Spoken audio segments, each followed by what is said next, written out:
Nung nakaraan, paggaling niya sa school, dali-dali siya pumunta sa kitchen. Ilang araw pa lang, bumili na siya ng kanyang gagamitin sa kanyang pag-bake. At meron na siya talagang recipes. O, diba? That day, maraming nagbigay sa kanya ng cookies at ng mga cheesecake. At alam niyo ba, dito sa Japan, effort talaga mga senior high school sa paggawa ng mga ganito. At syempre, hindi rin magpapatalo ang ating ate girl. Nagulat ako sa kanyang ginawa at napakasarap, napakabango ng buong bahay, parang bake shop. At ito naman ang kanyang ginagawang cookies.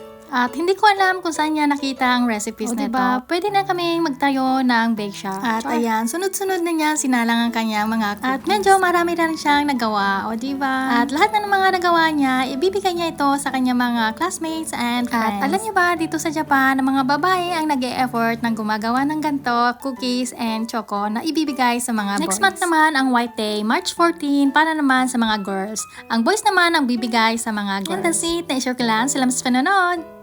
じゃあねー。